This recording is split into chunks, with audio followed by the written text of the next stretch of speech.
Disrespect. You heard it, right?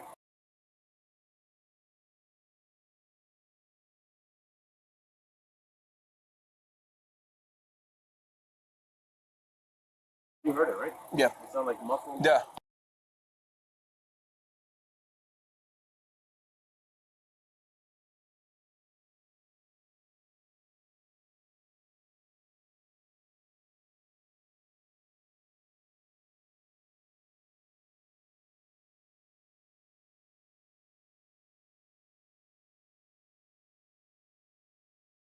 You heard it, right? Yeah. It sounded like muffled. Yeah, we both hear it.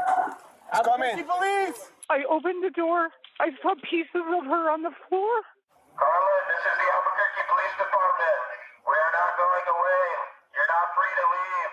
You need to follow our directions or force will be used against you. I need a puke. I need a puke.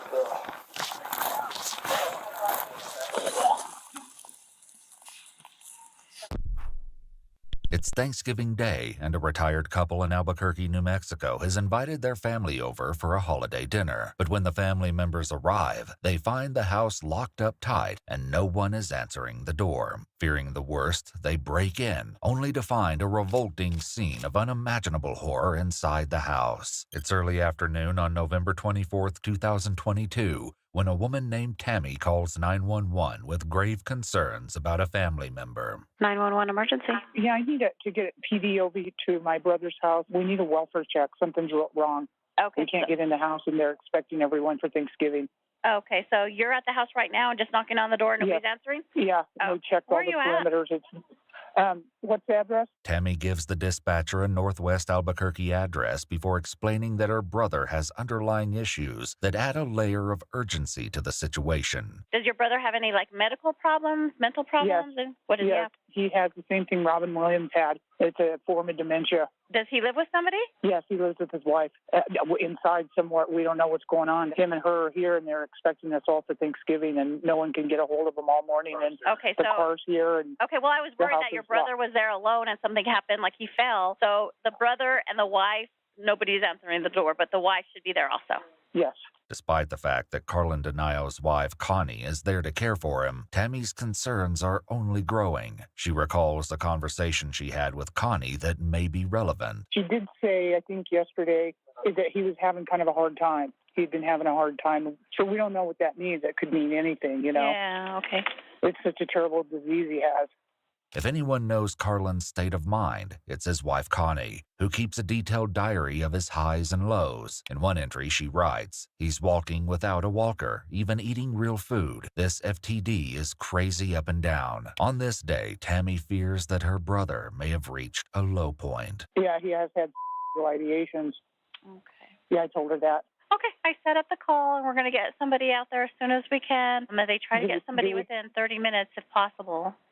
But Tammy isn't content to wait around. Should we kick the door open? I mean, I can't advise that. It's really up to you. If you think that something is wrong, I mean, you have to, follow whatever you believe is. I do think something's wrong. Tammy's fear is evident, but it's unlikely she envisions the nightmare that awaits her inside. Yeah, we have a homicide with my uncle. What happened? I don't know the situation, but my mom just said homicide. He's Okay, in well, there I need to with the wife. Hold on. Who is deceased? My uncle's wife, my aunt.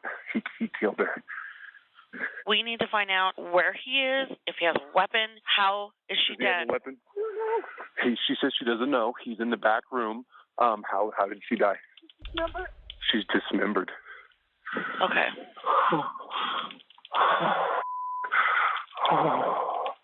It's okay. Oh. I know. Oh, buddy boy, Yes. His traumatized mother gets back on the phone, nearly unable to believe what she's seen in her brother's bedroom. I opened the door. I saw pieces of her on the floor, and he was kind of in the bed, and he kind of looked at me. But there's pieces of her all over the bedroom. Well, okay, so what pieces did you see of her? I know it's disturbing. I just backed out. What did you see, though? Did you see her hands, legs, Yes. face? Did you see? Maybe her face. Okay. So he saw you? Yes. Did he say anything? Nothing. I backed out. I just backed out and told everybody, get out, get out, get out. You guys are supposed to have Thanksgiving there? Yes. Yes.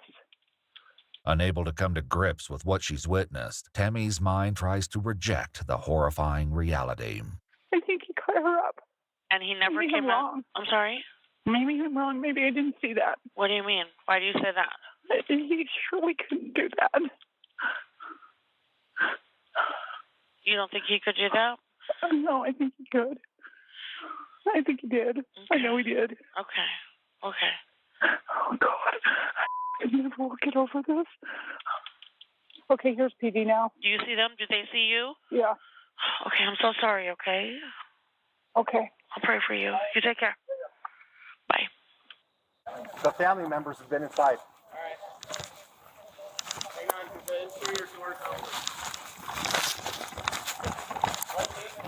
Carlin Dano. Denio. I'm gonna switch to lethal. Okay. And cover that front door. Just watch your back around this corner. You got it. Take a step back. Yeah. Perfect. Cover me. Why?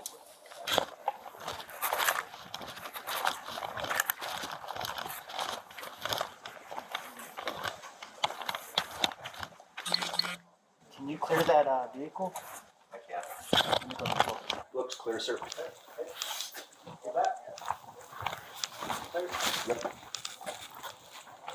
Carlin, this is the Albuquerque Police Department. Can you hear me? Police officers begin flooding into the neighborhood, all of them hoping they can avoid any violence while apprehending Carlin. If you can hear me, can you tell me if you're okay? Do you need help or medical assistance? With no response from inside the house, the police try to gather more information from Tammy and her family, who are watching the tense scene from the street. Are you family? Yeah, I'm Taylor. I'm the initial caller. Are there any guns inside the house? No guns. Yeah, he doesn't believe in guns, which is kind of wild. But he's obviously got something because of what he did. So we don't know what kind of object, tool, weapon he might have. You know. So Okay. All He's right. very tiny. He only weighs like 90 pounds. He's Okay. very afraid of the police. Okay. So that'll add to his paranoia. Okay. And when I went into the bedroom, I just opened the door and he was laying kind of crosswise in the bed and she's on the floor. And I was so horrified by what I saw. And he like kind of moved and looked at me and I just like backed out. Okay. I could probably go in and get him to come out. No, we're not doing anything Okay. like that. Okay. Because- Not when it's like this moment. No. He'll run if he sees that, he might try to, Okay. Well, he's clearly dangerous. Tammy says what every officer already knows, and they can't afford to assume that Carlin is unarmed, no matter what the family reports. Attention residents in the area. Mr. Delco, the Albuquerque Police Department's a police emergency.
Yep. Carlin, this is the Albuquerque Police Department. You need to come to the open garage door with nothing in your hands. Around the back of the house, cops try to get a better vantage point. Okay, here, hold this one. Or can you hold this for a sec? So we can try to get good position on it. Put the bedroom up straight ahead, so. Slippery.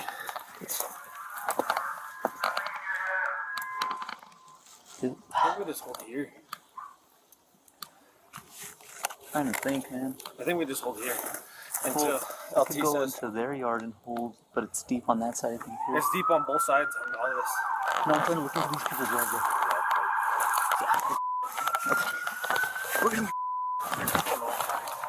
Let's hold the other. Out on the street, Tammy insists the family did everything possible to avoid just such a tragedy. See, here's what I don't understand. Like, when this all happened, we told them you got to get rid of all butter knives, whatever. Okay. So why the hell are there knives in there? Mom. So what we would like you guys to do is just kind of step back. We have it from here, okay?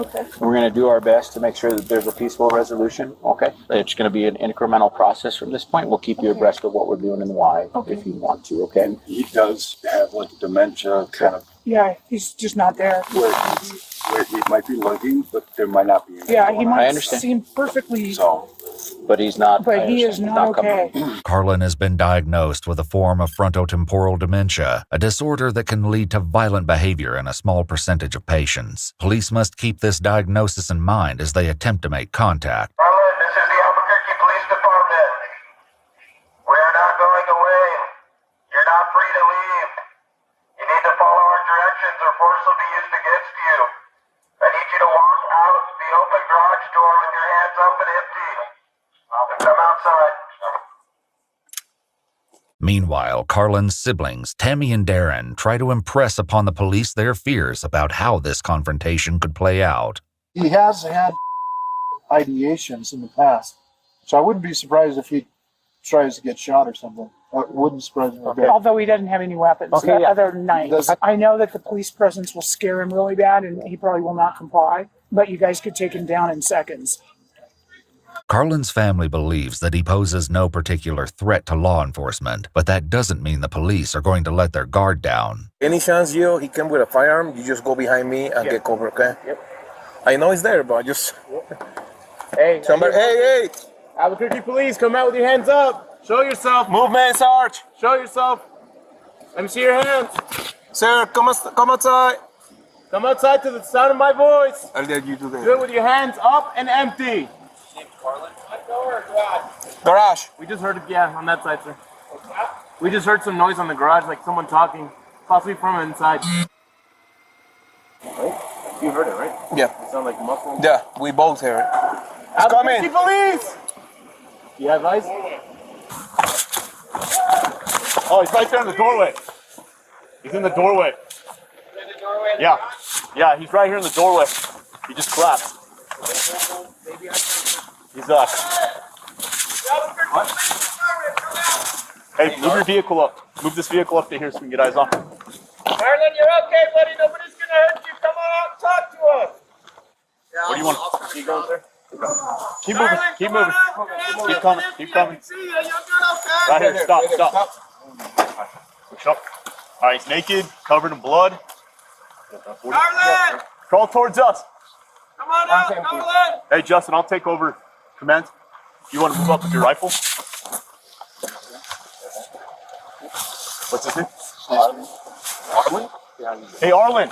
Arlen. Hey, Albuquerque Police Department, okay? I need you to crawl towards us, okay? Carlin is either unwilling or unable to comply, which leaves the police with only one option. Okay, so listen, if we're going to step up and take him into custody, Dio, you hold him. Yes, sir. I'm going to get as close as I can and hold the open door. Yes, sir. You guys get him into custody. You guys good with that? Yes, you have a less lethal up? Yes, sir. Yeah, we got a 40. Right, so we're going to do it. If I need to go taser, I'll go taser. We're going to do it. You hold him. I got the open door. The vehicle in the garage has already been cleared. Okay. I got taser in case we need it. I'm going to come Keep your hands up. Keep your hands up. Hands up. Go on your stomach. Hey, let's drag him on his back all the way up here to the driveway. Okay, I gotta go back to back with you, Dio. Hold him. I got the open door. Hey, Chris. Yeah. Flip him on his back. Yeah. Just drag him out. Let them know in the back that we have the house. Cross covers on the door. I don't know if that's him or somebody else. We have rescue en route, right? Yep. Yep. Go ahead and stand up. Sit up. Somebody inside the house. All the way up. Stand up. Do it now. Hey, right here. Sit on the rock. Sit down. Sit down. Sit down.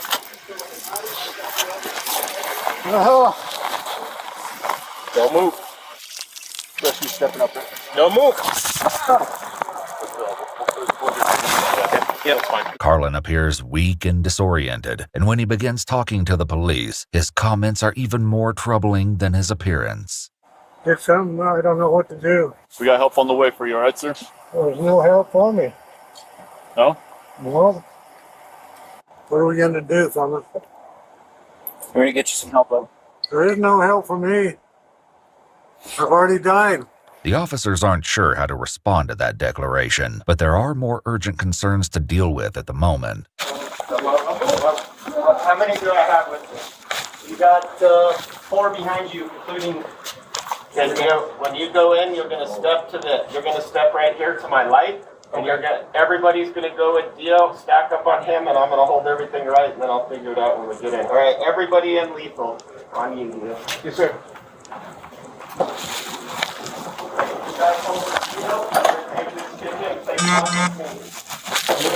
I'm with you, sir. I'm gonna find out there. Just hold what you have, Dio. So, that look at the master bedroom there. Let's move a little forward so we can check this hallway. Police department! Though the officers have every reason to believe that their only suspect is out on the sidewalk, they must carefully sweep the house to make sure no additional threats await them inside. However, nothing is going to prepare them for the horrific discovery they're about to make. Now, you guys are good to hold. You're coming with me. Got it. Okay, you're going to step in and hold the hallway. Dio, me, and you are both going into this room. Yes, sir. Right here. Go. Ready?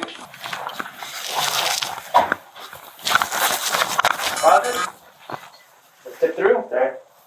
We gotta clear it. Yep.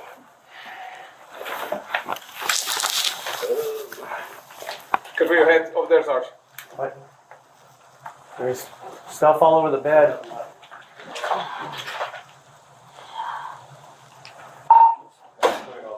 Six or two. One in custody. Have a severely dismembered body inside. There is no need for rescue. Clear? There. Sarge. The grotesque sight has some officers heading quickly for the exits. I need to puke. Right, take it outside. Hold here, hold here.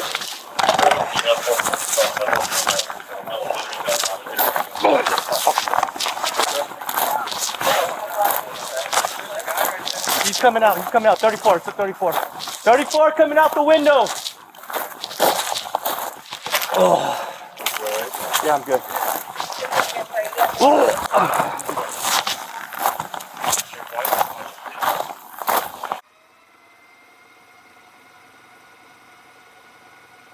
The brutality of the bloody crime scene sends one officer looking for an alternative way out of the house.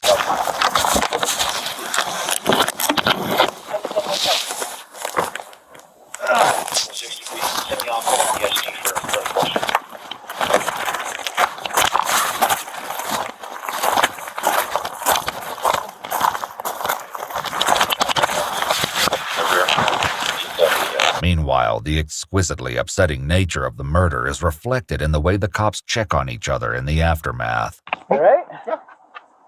I've seen one that bad in a while. That's probably the worst one I've ever seen. Yeah. My stomach just got turned in there, man.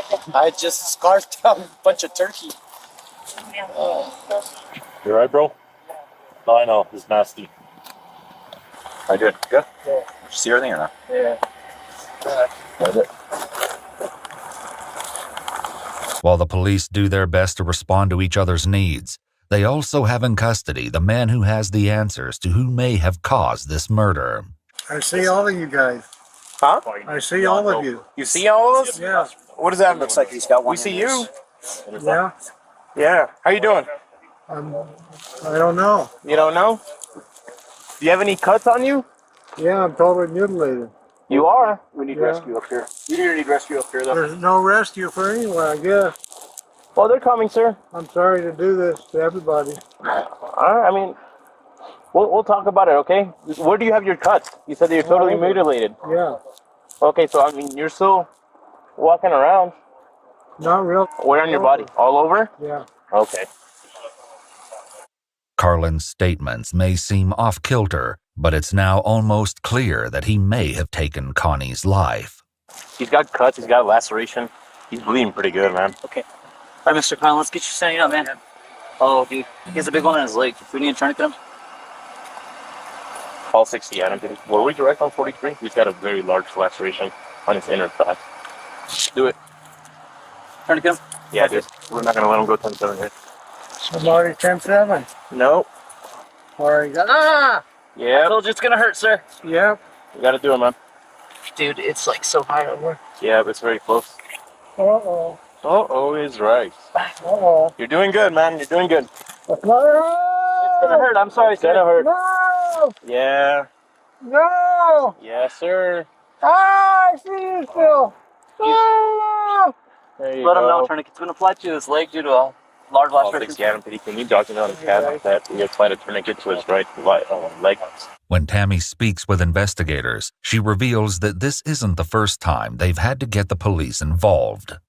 When he had one of his episodes way back when he was first really bad, he was pounding on his chest. This is what got him locked up in the Mayo Clinic. He had disappeared for 7 hours in the car, and there was a silver alert put out on him, and that was when we realized that he's bad. Indeed, there is still a tweet the Gilbert, Arizona Police Department put up from 2020, looking for the public's help in locating Carlin Denayo. When he was eventually found, Tammy says that he was in a frenzied state of confusion. That was the year of COVID, and he got locked up for like 3 weeks in a psych ward there because he was undiagnosed. Nobody knew what was going on except he was, obviously trying to stab himself to death and hurt himself. But he would say things like, I can't find my soul, I can't find my soul. And he would try to stab it to his chest. And I'm wondering if that's what he was doing to Connie, his wife, maybe he was trying to find her soul or something. There is a twisted motive behind this horrific crime, and it will soon be explained by Carlin himself, along with the dark truth about how exactly he did it. For now, however, Carlin keeps both the cops and the medical workers occupied with his strange proclamations on the ride to the hospital. See what happened was Or if you just get it out, I can take it. my soul already died. The more I hurt myself, the more I'm gonna hurt. Yeah. I was really dumb. You don't know, didn't mean to do it? Yeah, I did, and I was already dead. Sorry. Ah, We're almost there, okay? oh no. Oh no, it's forever. Oh, what it's done me. I was dumb to think I don't know if I killed God or if he killed me. Carlin's demeanor is strange, but his temperament is mild, which may be why today's explosion of violence comes as such a shock to his family. I talked to my sister a couple hours ago, and she had said when she was talking to Connie last week that she said Carlin's not doing that good. He's been having some episodes. And she said, well, what do you mean? And she said he's been waking up at night really anxious. And my sister asked her, do you think that he would hurt you? And she said, oh, no, he would never hurt me. It's himself that he wants to hurt. It's terrible. He would never harm a fly in real life. Whatever extenuating factors led Carlin to kill his wife, they also led him to do it in a manner so extreme that the story is beginning to spread. One neighborhood woman shares a text sent to her by a retired cop. He said that they'd probably be here about the next 7 hours, and it's the worst scene the responding officer has seen in 20 years. Jeez. That poor woman, I just hope she didn't suffer. The following day, detectives go to the hospital to learn more about Connie's suffering from the man who inflicted it. But first, they must determine how much Carlin understands about what's happening around him. I'm just going to ask you a couple questions, okay? Yeah, Do you know where you're at right now? I know where I'm at. Can you tell me where you're at? I'm not. Both places. What do you mean by both I'm places? in Albuquerque, New Mexico, UNM Hospital, and I'm forever locked into unsaved eternity. What does that mean? Which means I'm nothing anybody can do, including you or me. Pain. You can see my neck. Mm-hmm. So yeah, I'm guilty. Okay. Of everything. Do you know who the president is? Yeah, not Trump, but Biden. Okay. Do you know what today is? Day after Thanksgiving. Okay. You know what year it is?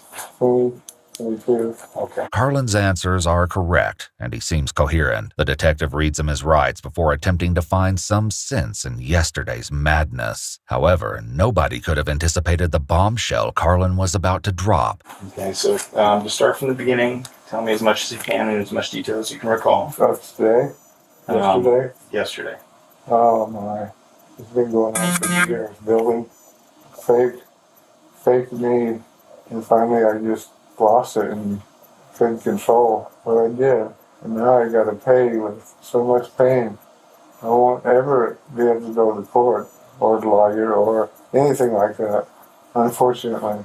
So you had said it's been building for years. Yeah. What do you mean by that? Just hatred. Hatred? Disrespect. That sort of thing. No, I just jumped out of bed and decided today was the day to inflict that much pain on Connie, unfortunately, and myself, and you guys, everybody. Yeah, I'm sorry that Connie got the worst. So you mentioned you had jumped out of bed. Yeah. And what time was that at? Do you remember? That was about 5, 6 o'clock. In the morning? Yeah. Okay. Maybe 7. So you got out of bed. Where was Connie? She was in bed. And then what happened? You can see what happened. I just totally mutilated her. Poor girl. Okay. Was she sleeping in bed? Yeah. Okay. So, She woke up when I got up and so when Connie woke up, you said she woke up when you woke up and you got out of bed. Did Connie say anything? she said, "What are you doing? What are you doing up?" What did you tell her? I said, "Well, today's the day." I could sit here and deny it, but it's true, you know. So I just went to town. Terrible as that sounds.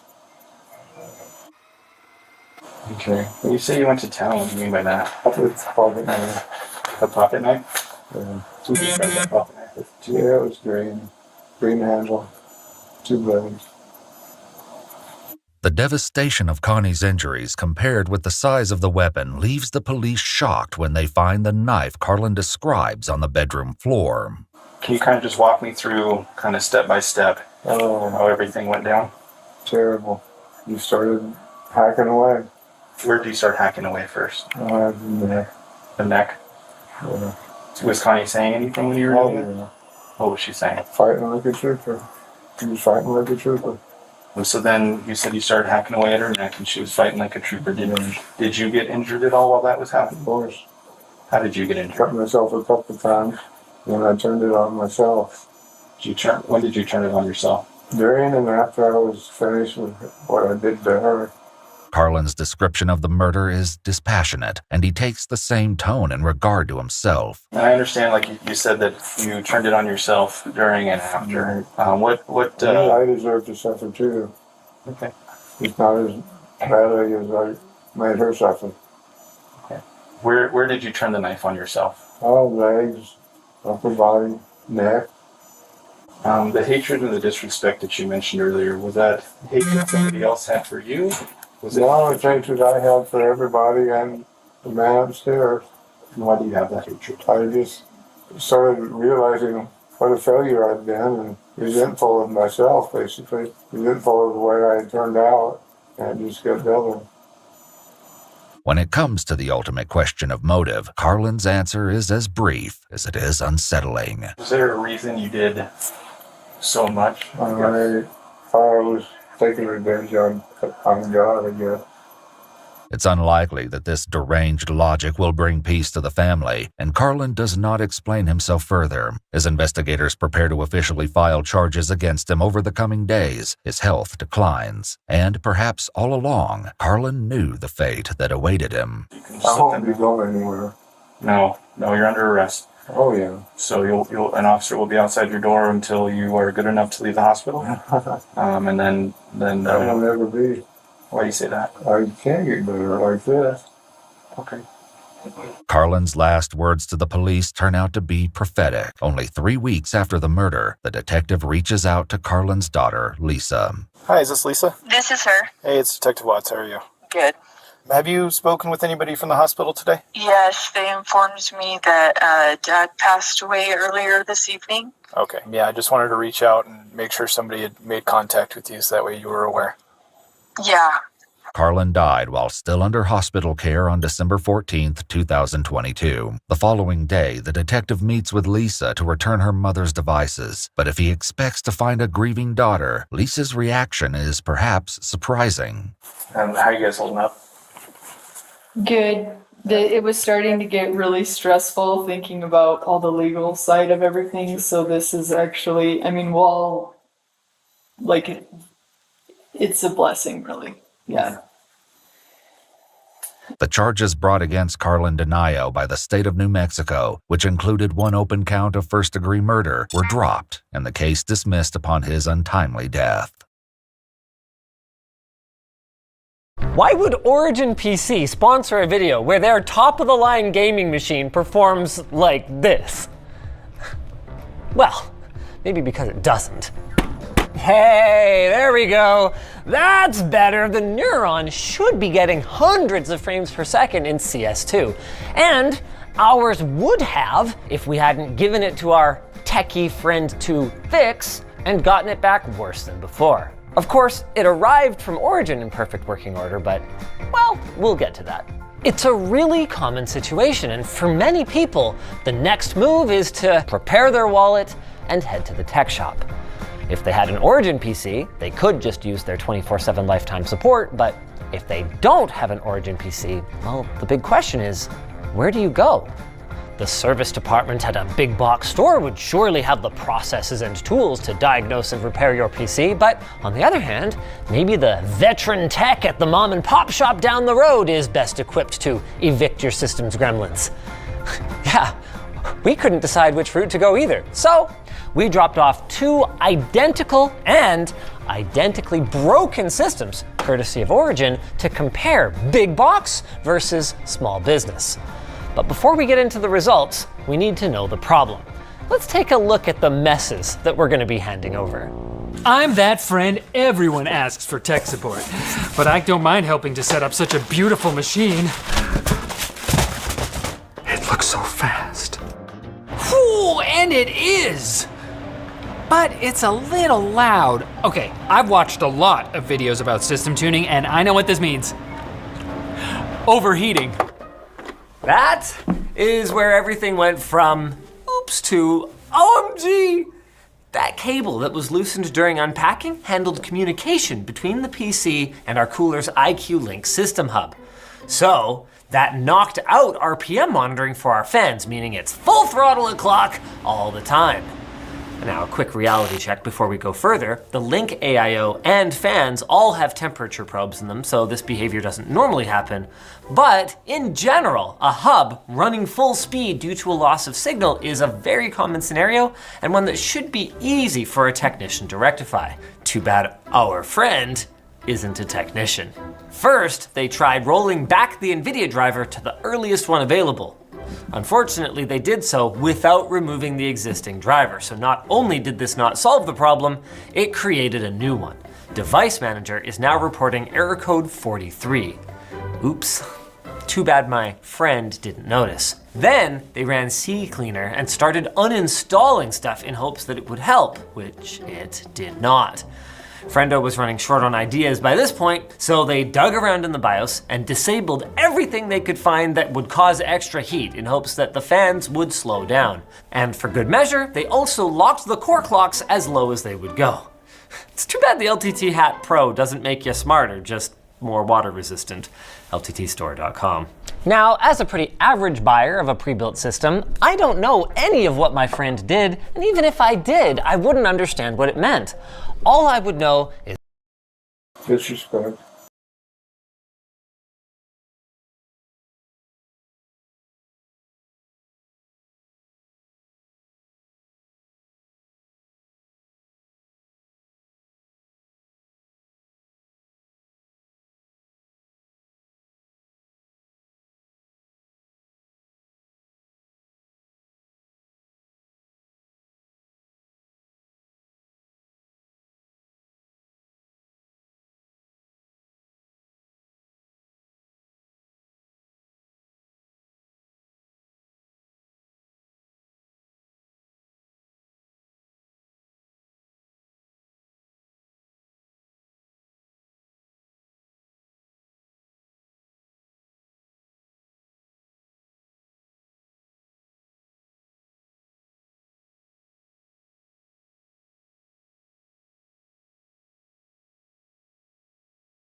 But I didn't think it was gonna be like. Pulled up and smelled something. I thought it was a hog. I walked back up the rail just a little bit. Yeah. It wasn't a hog. When 12-year-old Naomi Jones woke up on May 31st, 2017 at her home in Pensacola, Florida, she had no idea the horror waiting just around the corner. Later that day, her mother received a call from Naomi's 2 younger brothers. They were fine, but there was no sign of Naomi, who was in charge of watching over them. As an investigation into her disappearance gets underway, those looking for Naomi have no idea just how close she is the entire time. I had 2 missed calls and I thought I looked, I was like, who is this number? And then I realized through text messages, I was like, oh, that's let me call him back. And it was, and it was like, Mama, I ain't seen Naomi. I done looked underneath the bed, I done looked in the closet, I've looked everywhere. I was like, well, maybe she's just hiding, planning to go sleep with you in the house. He's like, no, Mama, she's not here. Knowing her 12-year-old daughter would never abandon her brothers under anything less than extreme circumstances, Naomi's mother, Shantara Hurry, left work and rushed home to search for her daughter. When there was no sign of Naomi, Shantara called the police to report her missing. Authorities took the report of a missing child seriously and jumped into action. Right away, they began canvassing the apartment complex where Naomi and her family lived and surrounding neighborhood, as well as organizing a foot search. Their efforts quickly turned up some distressing evidence. Outside the complex on the side of the road was a lock of dark brown hair. Naomi had a hair weave, and investigators suspected that this hair could have been torn or pulled free during a struggle. This theory was further supported when they found an additional lock of hair some feet away in the grass. Police, along with Naomi's friends and family, distributed missing person posters around the area. They also interviewed all of the residents at the apartment complex, including Naomi's younger brothers. Because they were the last to see Naomi before she vanished, it was important that police learn everything they could from the boys. However, interviewing a 10-year-old and a 4-year-old was no simple task. Most of the following footage has never been seen before. I was in the bathroom there. My sister had walked outside and my brother told me Naomi's coming. And I went outside to look and then I called my mom. What did you use to call her? My next door neighbor's phone. Were there any other phones in the house? My sister's phone. Tell me how come Naomi didn't take her phone? I think it was because she wasn't going anywhere for her. She takes her phone everywhere with her. Mm-hmm. While the boys were being questioned, police also took the opportunity to speak more with Shantara. She was more certain than ever that Naomi had not left home by choice. I know that Naomi would not run away from home. I also know that if it was somebody that she knew, she still would not have left her 2 siblings at home by themselves. If they feel any unction that Naomi is going somewhere, they hop right up, they're her shadow. You get what I'm saying? So I'm even wondering if my baby even has shoes on. Because I'm looking at all her shoes and whatever, and I don't see any shoes missing. You get what I'm saying? Like, if her not to say, Naomi, I'm going with you. It was nothing that gave my 4-year-old the unction that Naomi was really going far. In addition to insight into Naomi's character, Shantara was also willing to share some of her suspicions about who may have been involved in Naomi's disappearance. The person of most interest, according to her, should be Naomi's father, Robert Jones. What's your gut tell you about this whole thing? Robert, I just want to try to figure out who lured her. It's not really much that can really lure her in either besides her father. The person who she longs to get her attention from, the person she hasn't seen in so long. The police dutifully followed up with Naomi's father. Despite Shantara's certainty that he may have been involved, police found nothing to suggest that was the case. With his alibi verified, investigators moved on to questioning all of those in Naomi's immediate vicinity. Combined with an ongoing foot search for Naomi, this was no small task, and the FBI soon joined the search for Naomi.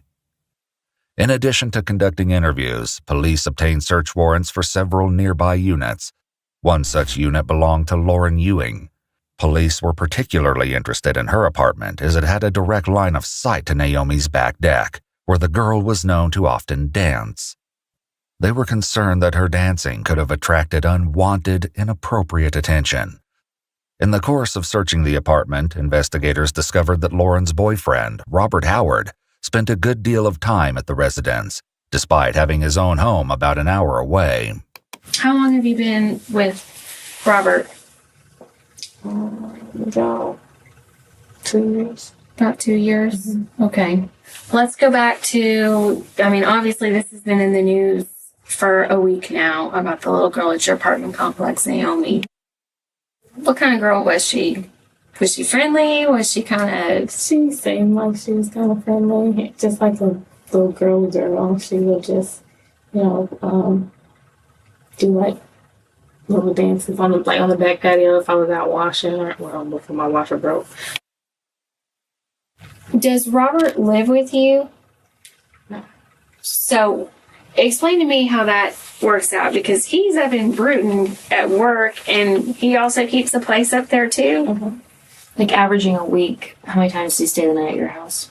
He always stays Friday and Saturday night because he's off. But just depending on his work schedule, he'll come.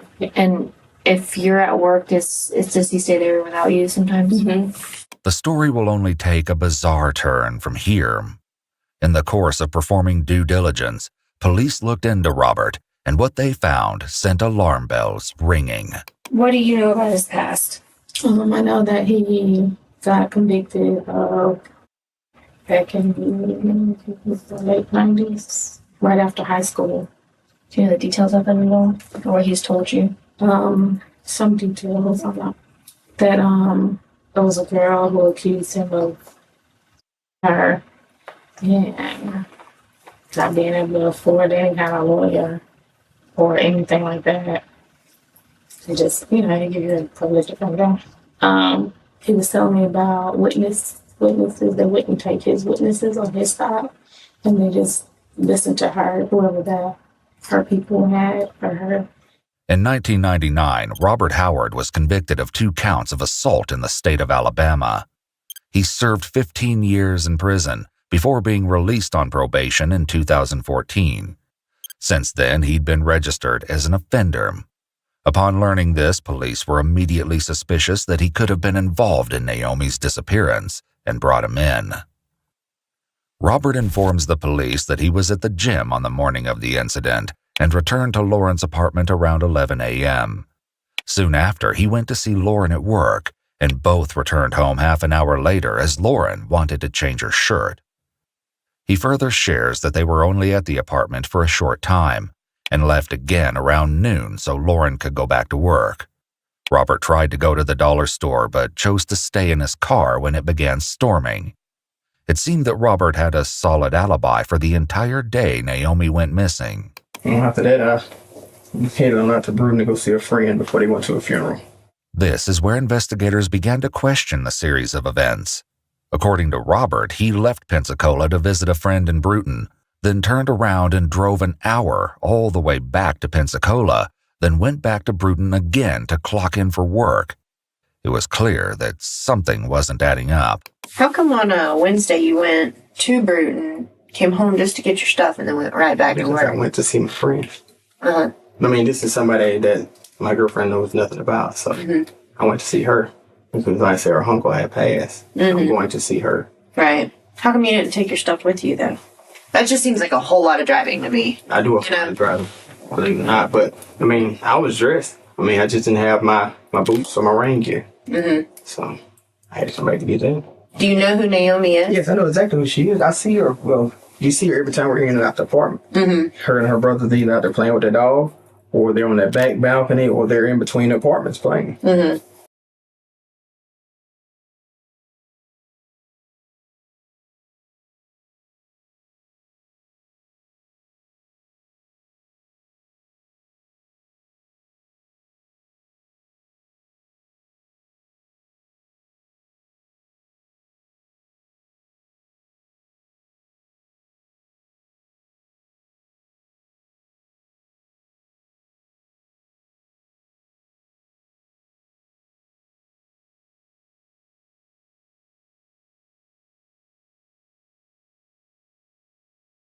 Had you seen her at all that day? No, ma'am. I ran into, I don't know the little girl's mom name, but her and another older lady as I was getting ready to get into the car to head back to Bruton for work. And that's when she asked me, have I seen her daughter? Yeah, I was coming down the steps as I put my boots in the back seat, and I was getting ready to get into the car. Actually, her friend that was with her asked me first, have I seen a little girl? And I'm like, well, no, ma'am, I just came out the apartment. And she was like, well, it's my daughter. And I'm like, well, no, ma'am. She was like, well, she's missing. And I stood there and talked with them for a minute before I left. This incident would have chilling implications later. While it was odd, it was far from a reason to detain Robert further. Police would confirm his alibis, but for now, they focused their attention on those closer to Naomi. For example, they interviewed Shantara's ex-boyfriend, Bruce. Naomi's birthday was fit to come up, and she asked me for a pair of Space Jam Jordan shoes. But you said you were just over there at like a little cookout or something, right? Like a month ago? No, her mom called me over there. They was cooking shrimp and fish or something like that. And I went over. Naomi texted you wanting certain shoes. Yeah, she wanted the shoes, the Space Jams. And I said, since you've been good and you kept your grades up, I said, listen to your mama, obey your mama, follow what your mama say, and I get you them shoes. Then her mom's fall out. I don't text her nothing because she saying I owe her $70. According to what Bruce told police, his conversation with Naomi was simply his attempt to be a positive influence in her life. He also stated that he'd recently come back in contact with the family and thought they were on good terms. But when Shantara told him to stop talking to her daughter, he said that he respected her wishes and ceased all contact. Before parting ways with the investigation, Bruce gave some insight into Naomi's behavior. Let me tell you something. Naomi don't go nowhere, sir. She don't let them kids out the house. The boys were home. They stayed in the house. Naomi don't go outside like that. Naomi like the phone. She like computers. She like to be in her room. She like to be by herself. You ever see her go anywhere without her phone? The phone was left in the house. Nope. It seemed that everyone who knew Naomi was sure that she would not wander off on her own. As time ticked on with no further signs of Naomi, the case was looking increasingly grim. The foot search continued, expanding to cover a 3-mile radius surrounding Naomi's home. But despite the monumental effort of the local police and the FBI, nobody could find any trace of Naomi. Police went through her phone and contacts. There they discovered messages from a man by the name of Tridarius Gray, who at 18 was 6 years older than Naomi. When they looked into the relationship further, investigators saw a few potential red flags and headed out to his residence to get some answers. Okay, Tridarius, so you know Naomi, correct? Mm-hmm. How do you know Naomi? Went to school with her. Okay, what grades were you in school with her? I was in 8th and I don't know what grade she was in. Okay, she would have been elementary? Okay. And so you've known her for how long, would you say? 3-4 years. Okay. So with that friendship that y'all kind of have, is it just like a close friendship? Y'all text every now and then? Kind of describe your relationship with her. No, she just takes me out of nowhere. While it was ultimately determined that Tridarius had nothing to do with the Naomi Jones case, this wasn't the last time he would be under police scrutiny. Almost 5 years later, in 2022, Tridarius Gray was involved in a serious crime where he shot his ex-girlfriend, Jacavia Simmons, and then took his own life. For Naomi's case, however, one phone call was about to change the trajectory of the entire investigation. On June 5th, less than a week after Naomi went missing, 2 individuals contacted emergency dispatch to report a gruesome discovery that would change everything. Are you Hell do we like to have this fish so much? You guys were fishing? No. No? We work together and we really like to fish. Well, that bridge has just been complete recently that I remember, and we were right there and we wanted to stop. I was like, hey, we'll go check that out on the way back, because we were 2 blocks up the road on the corner putting in a garage door. Well, we finished and said, okay. So we pulled over. And we pulled over, just to look, because we like to fish. That's something that's one of the perks of our jobs, is we can stop and fish. Mm-hmm. Well, pulled up and smelled something. I thought it was a hog. You know, because the color and everything, I thought somebody had skinned a hog. Well, walked back up the rail just a little bit. Yeah. It wasn't a hog. Yeah. Tragically, what they discovered in the water was none other than the remains of Naomi Jones. Her body was in an advanced state of decomposition, which, combined with shock, is likely why the men did not immediately recognize what they were seeing. I mean, we didn't go down. We knew as soon as we saw it, both started calling 911. We both knew what we had to do and just sat right there and waited. We didn't want to move, but the initial, before we even saw what was happening, we both leaned over the rail to look at the water. Yeah. And caught it. Crime scene officials rushed to secure the area and recover her remains. Naomi's body was found floating in the water below 8 Mile Bridge, about 4 miles from her home. The foot search for Naomi had only covered 3. Naomi was wearing the red tank top she had last been seen in, but her American flag print shorts and underwear were missing. After locating the body, investigators likely weren't surprised when the medical examiner ruled Naomi's death a homicide. Now that they know they were hunting a killer, the entire investigation shifted. And as it so happened, Naomi's neighbor Robert Howard had never really left the police's radar.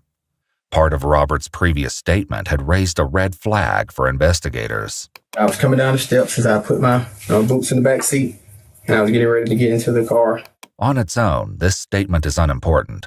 Police likely wouldn't have noticed anything wrong with it if Robert hadn't contradicted himself just a few minutes later. I mean, I was dressed. I just didn't have my boots or my rain gear. Mm-hmm. So I had to come back to get that. When he was brought back to the station, Robert was left alone for about half an hour before detectives started what would turn out to be an exhausting, frustrating, and disturbing interrogation. Let me take that. Yeah. Is it all right if I just stand up in the room and stretch my legs and stuff like that? Yeah, he's gonna come in and get your buckles in a second. But yeah, you can get up and stretch your legs. That I'm all back for? What's that? Buckles? Well, we're just gonna go over some of the stuff. The other investigator talked to you earlier this morning. Mm-hmm. I had a chance to read over everything, and I had a couple questions I didn't get to ask you because I was busy. Okay. All right. Once the DNA collection is complete, investigators then casually mention his Miranda rights before commencing what will likely be one of the most harrowing interrogations they have ever conducted. The missing girl, have you ever seen her around the complex or? See her all the time when we were in and out. They would always speak whenever we would come in and out. Other than that, everybody. She dances a lot back there, doesn't she? I guess. On the balcony. Well, they be back there playing most of the time when I see them as far as dancing. I don't know. Yeah. Was she friendly? She always spoke. I say other than that, that's pretty much all I know about her. Like I said, she would always speak. If she seen us, she would speak. Regardless if we seen her or not, she would let us know that she was there. She would speak. Investigators likely took note of this, and instead of easing off, as Robert had likely hoped, they pressed harder. Did she ever come over to y'all's apartment or anything? I've never been to Lauren's. If she has, she's been there when I wasn't there. And if I'm not mistaken, I think Lauren told me one day that they missed the bus and they came and used her phone to call their mom to let her know they missed the bus. Other than that, that's all I know about them being there. Okay. Have they ever been in your cars? No. Either one of your cars? No. Did you see that girl that Wednesday at all? No, sir. When was the last time you saw her? I have no idea. It may have been that weekend, maybe. Between Friday and Sunday. How often do you stay at that apartment? With my regulations of what I can and can't do, I'm allowed to stay anywhere 3 days, no more than 3 days. So I'll stay 2-3 days at a time. I go home for a day. I can come back for 3 more days. So that's how I usually do. You said that the missing girl was never in your car or anything like that? Mm-hmm. And the only interaction you've had with her is just if I see her, she sees me, or she sees however we were, she speaks. That's it. Do you hang out in any certain areas of Pensacola, or what do you do when you're here in Pensacola? Pretty much at the apartment. The police ask Robert if he's ever been in the Lincoln Park area. At first, he says no, then eventually concedes that he occasionally goes to church on the outskirts of the neighborhood. The discovery of Naomi's remains in the same area casts further doubt on Robert's initial denial of any connection to that part of the neighborhood, raising further suspicions about his involvement. Your car, describe it to me. You said it's silver. It's a silver 2010 Nissan Altima. Nothing special about it. Has a 2-door, 4-door? 4-door, yeah. 4-door. You know, tinted windows, rims. Tinted windows, no rims. As the investigators delve deeper, certain details don't only distress them, but also serve to solidify some of their suspicions. What kind of girls are you into? I mean, what do you like? I like grown women. I mean, women is my age. I mean, like, I really have no preference of what size or, you know, how fat or how skinny, how tall or thin, but they're going to be legal, you know. I don't fool with no kids. I don't mess with no teenagers, anything like that. I got you. I mean, you like younger girls? Like, I mean, I haven't been with anyone younger than Lauren. What's the youngest girl you've been with? Lauren is the youngest girl I've been with. She's 30? 30, yes. In response, investigators drop a surprise reality check to rattle Robert further.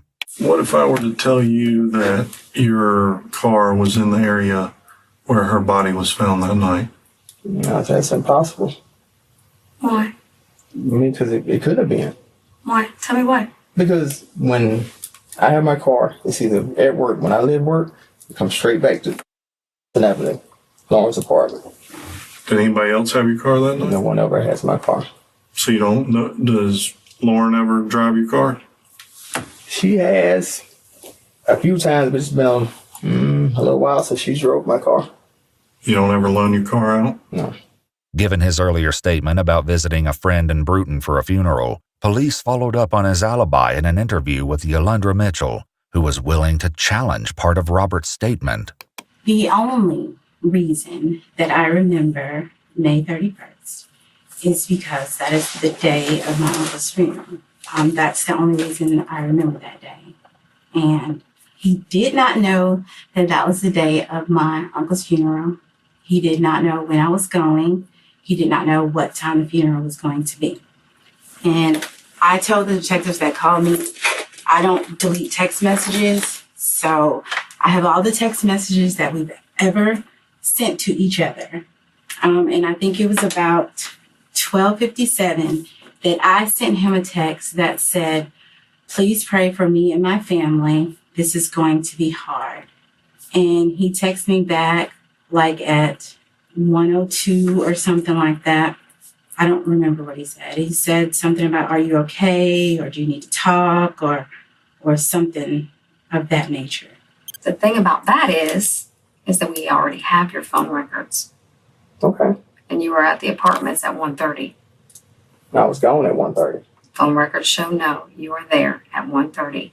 That phone number that you gave me is the phone number we subpoenaed for the records. You were at the apartments at 1:30. You were not in Bruton.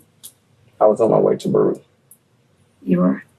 I'm not going to argue with you. I mean, you don't have to argue, but okay. If you say I was at the apartment, just please search my license. Nothing has been changed in my car since the day that the first officer flipped through it and looked through it. Everything's in there. If you find anything in that car, it's going to be from Yolanda Mitchell, where she sits in that front seat and talks to me. Other than that, that's it. While Robert insists on his innocence, he likely doesn't know that the investigators have already spoken with Yolanda and gathered more incriminating information against him. She also revealed that he hadn't been completely upfront with the investigators about the nature of their relationship. What was your relationship with him? It's not really here. It's not going to be anything we're going to ever bring up other than maybe, friends, but more than friends. Okay. Nobody really knew about our relationship. Okay. Investigators now get more aggressive in their approach as they push him further to the edge of truth. I think one or two things happen. You either have a fetish or were attracted to Naomi and you got her to get in your car and things might have gotten, let's say, a little carried away, or either you're just a stone cold killer, man. Well, I mean, it's one or the other. Neither, because I never got her to get in my car. She's never been in my car. That's why I've never cleaned my house. I've never cleaned my car because of that. So I feel like if I clean that car and y'all find it clean, oh, well, he cleaned it before we can get to it. That's why I didn't do that. Why would you even think? Because the day that when they looked through the day that they questioned us, I had to get a brake job done. I told. What day were you questioned? Friday. Okay. And I told the guy, I said, well, I had an appointment to get a brake job done at 10. I said, I'm not leaving because y'all questioned me.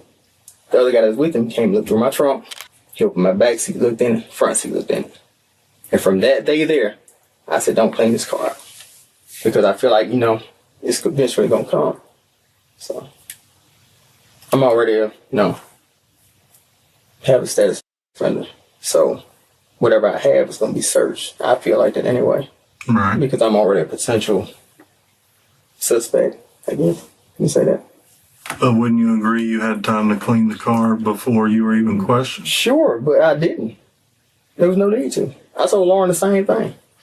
What made you feel that way? Like I just told you. I feel like, when you look through it, I'm right there at the complex where this child's missing. I'm right there. I'm already, like I said, from the status is over my head. Already. So I'm right there. So he's right here. So why not just check him out? Right. That's why. What police don't mention is that they've already done exactly that, and what they found inside made their blood run cold. We have your car on video. We have your phone records that show your exact route from where you were at, from the apartments to Bruton, back down to where she was found, back to... And they show exactly which route you went. You can't deny it. It's your phone number. It's your phone number and your phone records. You could keep denying it, or you can tell me what really happened and give your story of what happened. She's a cute girl. She looks a little older. Maybe you guys had something and... how can we have something? I've never been around the child. How do you explain, though? How do you explain that your phone is showing that you're going in those directions? How do you explain that? If you say you got my car on video and you say this is showing all of this, let me see it. Because there's no way that, none of that. You want to see it? There's no way. All right, I'll show you. What's that? A Nissan Altima. Okay, and what is that supposed to mean? That's your car. How's it? Okay, so how are you just going to tell me that's my car out of... It's your car. Because your phone puts you in that exact spot that car is at the exact time that car is on that video. Okay, if you say so. We don't say so. I mean, that's what the evidence says. That is not my car. That's not my car. That child's never been in my car. I've never had that child in my car. Like I said, me and that child has never been in spitting distance of each other. Never. While Robert continues to build on his web of lies, investigators have solid proof. According to the medical reports, Naomi had been assaulted before her death. Before even breaking the evidence seal on the door of the vehicle, crime scene investigators noticed what could have been blood on the back end of the vehicle. When police inspected the interior of the car, they found similar stains on the back seat. As Robert fiercely denies ever having Naomi in his car, the investigators, certain they have him cornered, become increasingly confrontational. So you are a cold-blooded murderer. Because you're sitting here deny. You don't care. You just put it like you just deny everything and lie because we have proof that you're lying. But this child has never been in my car. To me, a 12-year-old baby is dead, and you're sitting here lying through the whole thing about where you were for some reason. I've never had her. Must have stashed her somewhere. I've never had her. She's never been with me. She has. You killed her. No, I did not. What'd you do then? I didn't do anything. You were that baby. Okay. I can't argue with what you think or how you feel about it. I can just. She just turned 12. She's 11 years old. I did not touch that child. I did not have that child. Investigators found a windbreaker on the back seat of his car that was also stained with what could be blood. Chillingly, there was a copy of Naomi's missing person flyer on the dashboard, along with cleaning supplies in the trunk. Also in the trunk alongside the cleaning supplies were a pair of boots that Robert said he'd forgotten at home. A second pair of boots were also in the back seat. The blood they found on the side of the vehicle. Only on the side of it. Yes. What if I have blood on the side of it? Is on the passenger side in front of the rear tire. The most damning evidence investigators found while searching Robert's vehicle was blood on the exterior of the car, below one of the back doors. This could have been left when a body was put in or taken out of the vehicle. With all this information, police knew they were on the right track before Robert even started trying to sell them his story. Was she scared? I don't know what she was. I didn't have her. Did she cry? I didn't have her. Did she try to fight? I heard she was a fighter. I never had her, so I don't know. You asking me things that Did she have a chance to fight? I don't know. I have no idea. You asking me things that I don't know nothing about. She wasn't with me. I didn't have her, so I don't know what she could have did, fought, cry, She cried whatever. for her mama?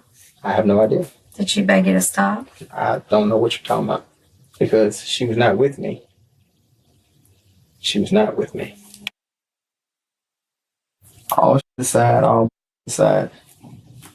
No, I said I don't know nothing about this kid. And that's fine. I just want to know why you were over there. When I came home, sometimes when I come home at night, I ride around to see what I can find out to hook up with. Okay. That's what I was doing.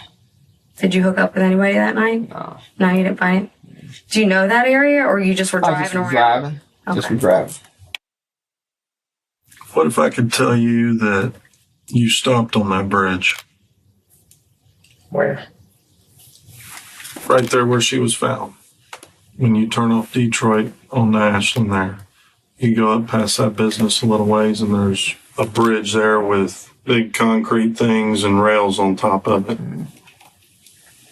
Yeah. Well, that's the only time I stopped when I got back up to that corner. That stop sign. You never stopped on that bridge? You sure about that? Yes. Thought we were being truthful. We are. No, we're not. You stopped on the bridge to put her body in the water. Naomi's body. Did you throw her over the rail or did you drag her around the side? That's the question I had. I was didn't throw wondering her on about. the rail. I didn't drag her around the side. I did not dump nobody. I did not dump a body anywhere. She was not in my car. Anything. Is she in your trunk? No. No. Not at all. Why are you stopped on that bridge a minute and a half, 2 minutes? And I did not stop on the bridge. The video shows otherwise. Okay. It's undeniable that you stopped You said on minute and a half, 2 minutes. Yes. If something like that was to happen, then you got clear-cut picture if that's the case. He asked you, why'd you stop? I did not stop. The reason police were confident about Robert stopping at the bridge was because a good Samaritan, Charles Wright, had come to their aid. While Charles wasn't directly connected to the investigation, he had an interesting reason for coming forward to speak with police. What made you go there to look for her? Because, like I said, I don't know them per se, but if it was somebody in my family, I want somebody to look. And I just, any water, woods that I can think of, that's where I go. And then you just stopped real quick Right. just to check. Right. Okay. Because, I mean, like I was telling her, she's got to be somewhere in some water and some woods somewhere. But I didn't think it was going to be like. Where you checked. In a strange turn of events, Charles's assumption that she had to be in water or in the woods was right, and despite a random search, he stumbled upon the exact area Naomi would later be found. Try to remember exactly what you saw when you looked down. Did anything look disturbed? Anything look out of place? Notice anything just a little off, odd? Not really, because it also rained Saturday too. If I'm not mistaken, I think it rained Friday too. I think it rained a lot this week. Yeah. It just, sometimes it's just like kind of junky over there anyway. Like I said, people throw debris over there a lot, like deer carcass, stuff like that, trash. But I mean, I don't know if I overlooked, but like I said, once you lean over the, nothing. So While he wasn't the one to discover the body, Charles's knowledge of when her remains weren't in the water was invaluable. Police now knew that the body was likely not disposed of until after Charles checked under the bridge. Thanks to the medical examination, they also knew that the body had been in the water for at least a few days. This put a rough boundary on the period during which the body must have been dumped, a timeline strikingly in sync with Robert's movements that night. As Robert continues to play hardball, investigators pivot to asking him questions that might likely trigger him into confessing. Do you have problems getting? Never have. Never have. And as far as me, a 12-year-old, I never. How about you and Lauren? They don't even, that kind of child don't even appeal to me no kind of way. To the point of I would even think about trying to have the child. That kind of stuff didn't cross my mind. I know nothing about this child. Who she's been with, where she went, who she went with. I don't know nothing. Nothing. Or any other child for that matter. Had nothing to do with that. Why would you say any other child? I'm just saying, just put it out there. Because I've never messed with a child, period. That's why I'm saying. Now is your time. My time for what? When we walk out that door, we're done. You're not going to have another chance to tell us your side of the story. I told you I could prove you stopped right around that bridge. Okay. And then, not only that, Robert, you stopped on there one time when you're coming back towards Detroit, and a car passes you, and you got spooked, and you go back to Detroit, and it's all on video, this part. You take a left, go down, and pull right in a driveway. Wait just a second, back up. You come back, turn back on the road, and go back to the bridge. And that's when you threw her body over. Okay. Sounds good. Am I wrong? Yeah. How? Because I never stopped. You stopped the car. You also pulled out and pulled into that driveway. You know good and well you did. Why'd you do it? But I didn't. Then why is your car doing it? Is a fucking alien driving your car? May have been. You said nobody else drives your car. They don't, but hell, I mean, if an alien gets it, I'm pretty sure hell I can't. You said you're in your car at that time. And you're in that area. So, who the fuck else is driving it? I have no idea. You got a dead 12-year-old girl? Okay. And that's what you're going to go with? And I'm sorry that she is. Yeah. When you're charged with murder? How about this? She look the same? She don't look the same. She don't look the same at all. I say I'm sorry about that, man. But like I say, I have nothing to do with that at all. Nothing. No emotion. You're just a cold-hearted killer. Robert has shown Naomi's image from the crime scene, another attempt to get a confession out of him, but it fails to elicit a response. You know, that right there, not a normal reaction. People don't usually stare that hard Because, I mean, at it's that just, picture it's as sickening. you are. It's No, it's sickening. not sickening. You're enjoying that. No, what the hell am I? You're enjoying I that. promise you, I give you my People word. usually turn that picture over and they can't even look at it. It's so awful. I just want y'all to get that tested because, like I said, that is not her blood on my car. That is not hers. Where it comes from, I don't know. But it's not hers. You don't even care. No. I understand that you may feel and think that. No, I know you don't give. Okay, that's just what I was going to say. You may feel and think that I don't give a. But as I told you before, I mean, I hate this happening to this child. But that's not my doing. What's what's not my doing at all. what's going to happen is they're going to know that this is how you were acting. This is the denial, the lying, you know, pompous kind of attitude that you're giving. How is it pompous? Listen, but when you go up there and we're going to prove this case beyond a reasonable doubt, we're going to prove this case. And when you get up there and you're like, you know, begging, Judge, please don't give me the death penalty. I regret. I feel remorse. I'm sorry to the family. You know what? This right here is going to come into play because this is your true being right here. You don't give a that little girl is dead. Okay. And you keep saying this. I understand what you're saying. Yeah, Believe me. you're gonna be begging. I understand exactly what you're saying. But I'm telling you, this has nothing to do with me. That's why I want you to get out, and I'd be glad when it's done to prove that blood on that car does not belong to this child. That's why I never cleaned my car, because I figured this would happen. A short break later, when everyone reconvenes for hour 4 of the interview, the dynamic has changed, and so have the interviewers. The female investigator has been replaced, and the new investigator wastes no time in putting pressure on Robert. I mean, you know the technology. You watch TV, you see all the... We can put you at the scene, video, and we can also put you there by your phone, right? We can agree on that, okay? You admit to being there. So you probably have the better chance of winning the lottery than you do of being where a girl is picked up and where she is dropped off, murdered, whatever you want to call it, disposed of.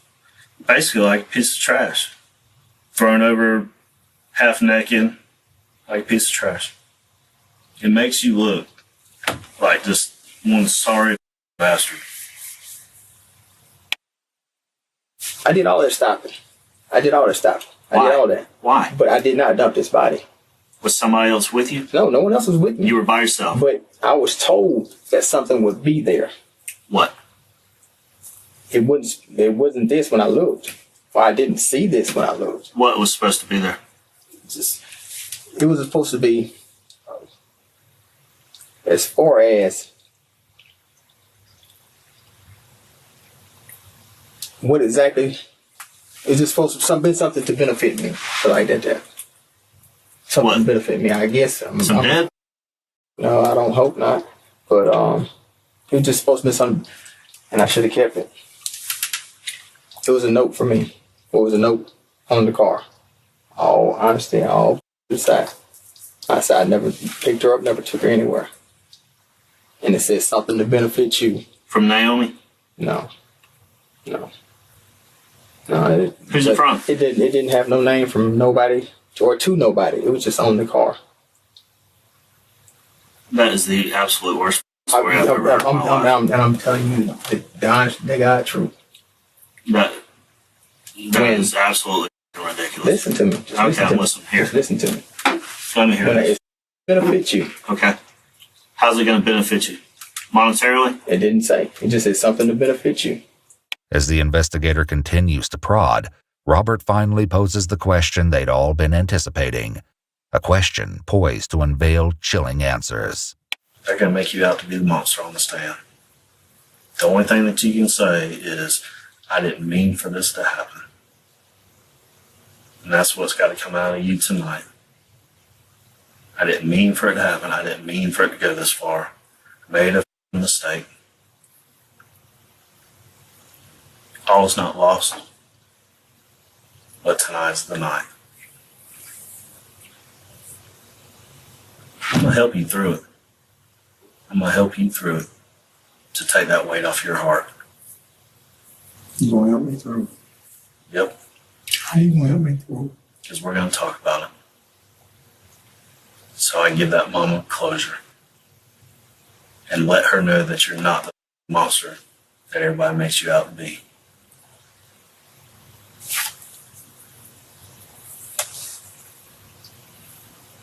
Because right now, I'm your only saving grace.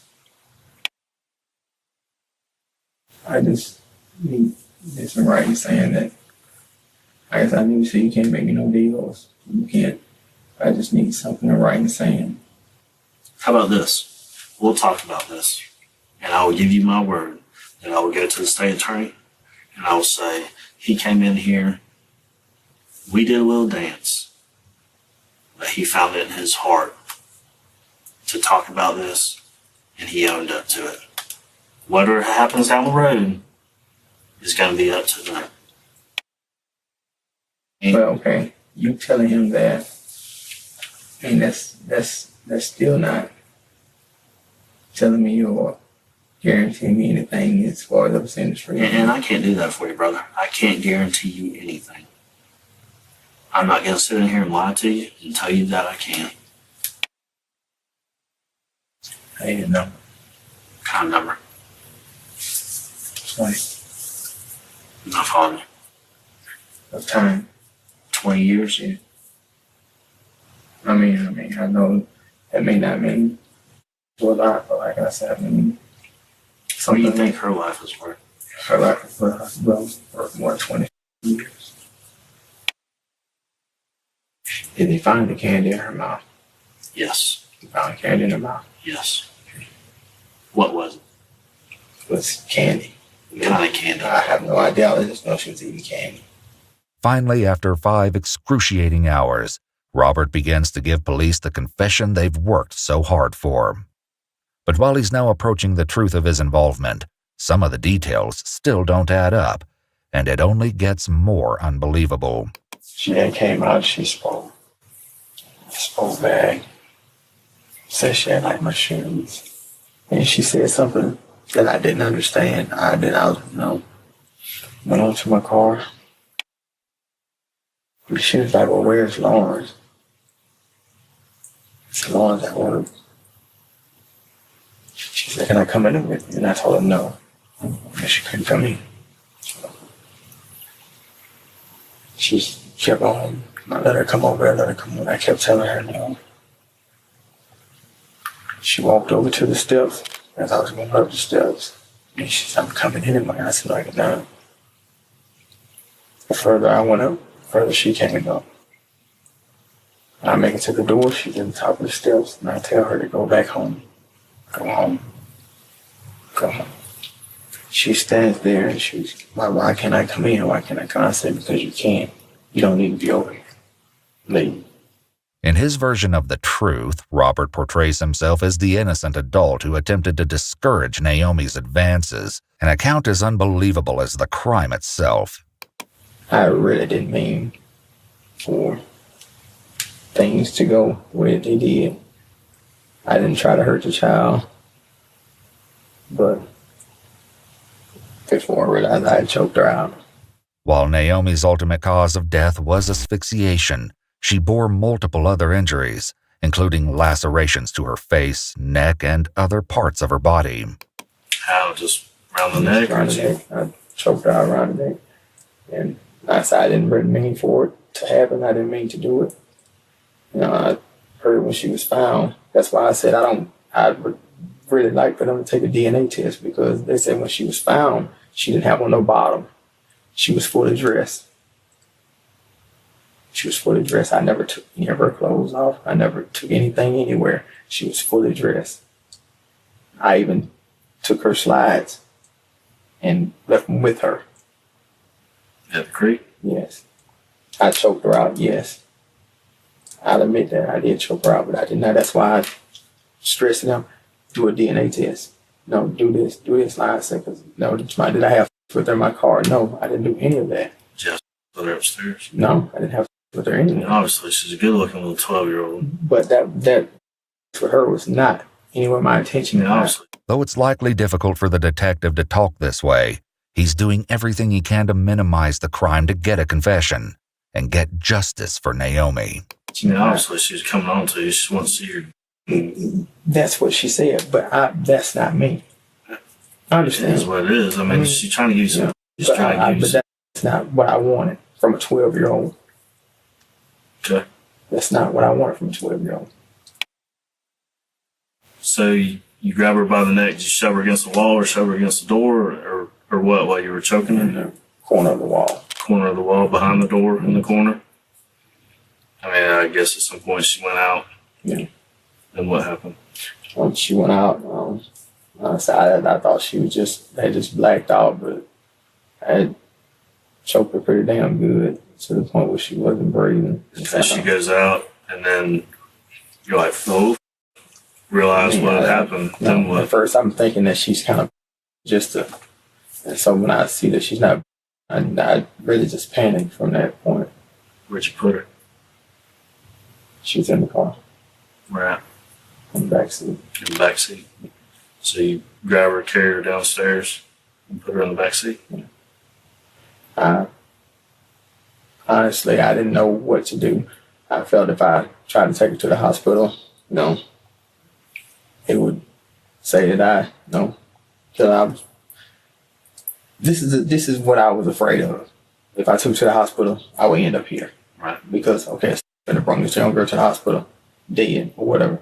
So I feel like I just had to, try to get rid of the body. This adds a horrifying new angle to the case. Thanks to the information provided by Charles, the Good Samaritan who had gone out looking for Naomi, police knew that Naomi's body had not been dropped into the creek until Friday at the earliest.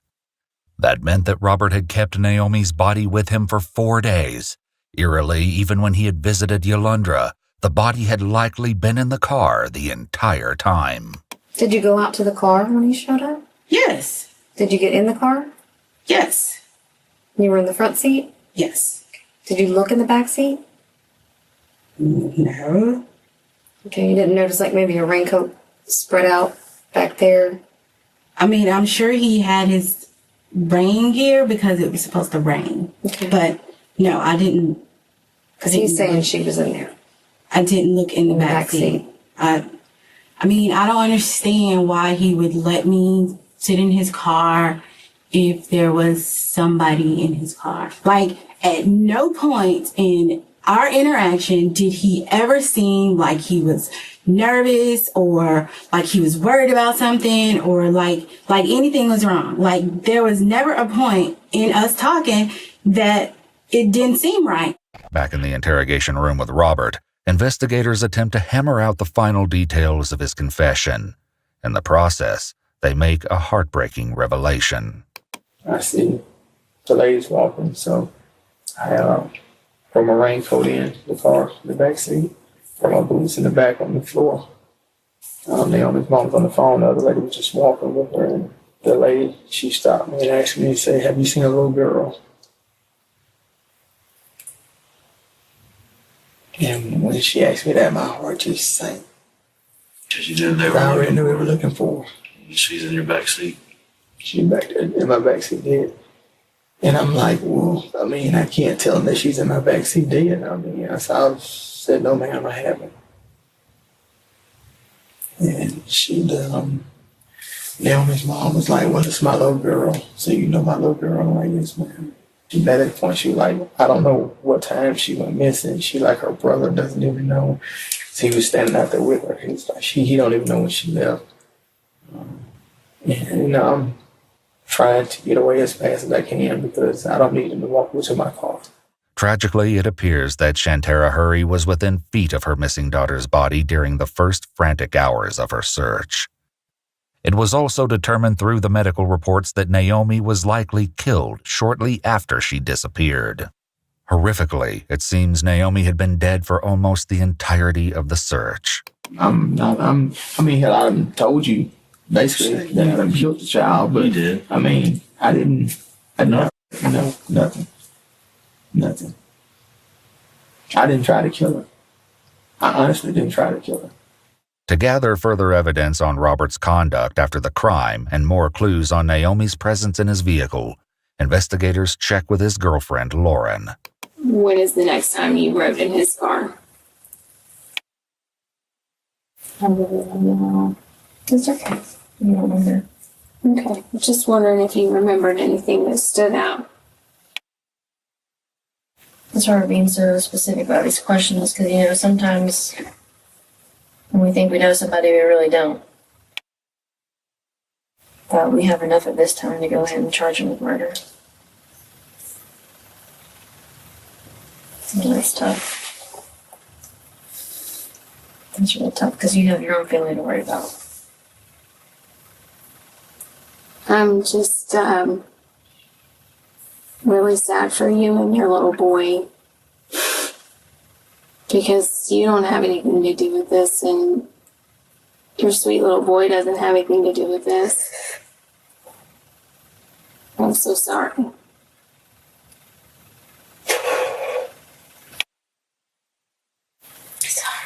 No, don't be sorry. Please don't be sorry.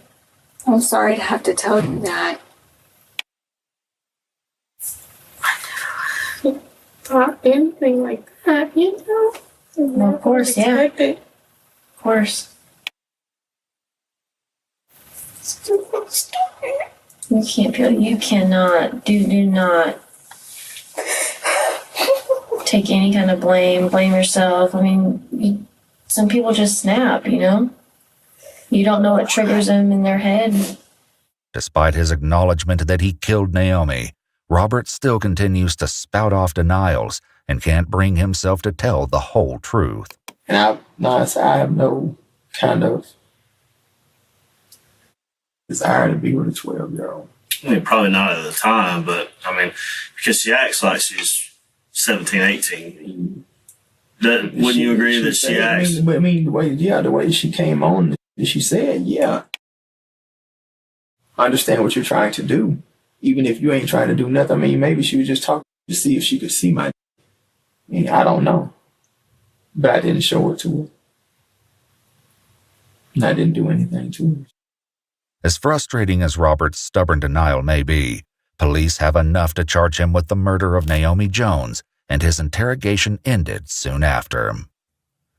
In 2021, a jury declared Robert Howard guilty of first-degree murder. He was sentenced to life in prison without the possibility of parole.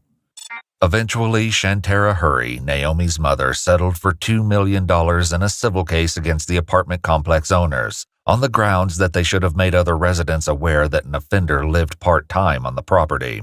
While this is nothing in comparison to the loss of her daughter, we can hope that this might lift some of the pressure on the single mother and ease the family's path going forward.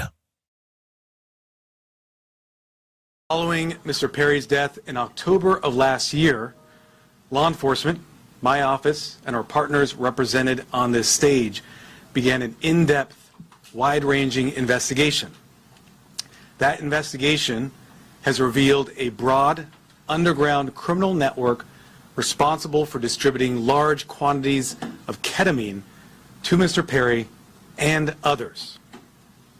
This network included a live-in assistant, various go-betweens, 2 medical doctors, and a major source of drug supply known as, quote, the ketamine queen. We charged 5 defendants in this matter. These defendants took advantage of Mr. Perry's addiction issues to enrich themselves. They knew what they were doing was wrong. They knew what they were doing was risking great danger to Mr. Perry, but they did it anyways. In the end, these defendants were more interested in profiting off Mr. Perry than caring for his well-being. I'm going to talk about the indictment, the allegations, and the charges in more detail. On October 28, 2023, Mr. Perry was found deceased in his home. An autopsy was conducted following his death. That autopsy showed that he had died due to the acute effects of ketamine. Ketamine is a controlled substance. It has some legitimate uses, but it is also used illegally. It is used by people seeking to disassociate from reality. It can cause serious health effects, serious health problems, including loss of consciousness, including spikes in blood pressure, and including respiratory issues that can deprive the brain of oxygen. For that reason, it is a drug that must be administered by medical professionals, and the patient must be monitored closely. That did not occur here.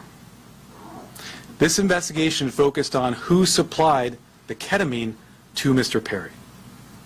As many of you know, Mr. Perry struggled with addiction in the past. And on many occasions, he sought help for his addiction issues. The investigation revealed that in the fall of 2023, Mr. Perry fell back into addiction, and these defendants took advantage to profit for themselves. The two lead defendants in this case are defendants Salvador Plasencia and defendant Jasvin Sanya. First, I'll talk about defendant Plasencia. Defendant Plasencia was a medical doctor. He worked with another medical doctor, defendant Mark Chavez, to obtain ketamine. He then worked with Mr. Perry's live-in assistant, defendant Kenneth Iwamasa, to distribute that ketamine to Mr. Perry. Over 2 months, from September to October 2023, they distributed approximately 20 vials of ketamine to Mr. Perry in exchange for $55,000 in cash. Defendant Plasencia saw this as an opportunity to profit off of Mr. Perry. He wrote in a text message in September 2023, quote, "I wonder how much this moron will pay." He also stated in text messages that he wanted to be Mr. Perry's sole source of supply. He wrote in a text message that he wanted to be Mr. Perry's, quote, "go-to for drugs." As a doctor, defendant Plasencia knew full well the danger of what he was doing. In fact, on one occasion, he injected Mr. Perry with ketamine, and he saw Mr. Perry freeze up and his blood pressure spike. Despite that, he left additional vials of ketamine for defendant Iwamasa to administer to Mr. Perry. Of course, defendant Iwamasa had no medical training to speak of. Defendant Plasencia knew what he was doing was harming Mr. Perry.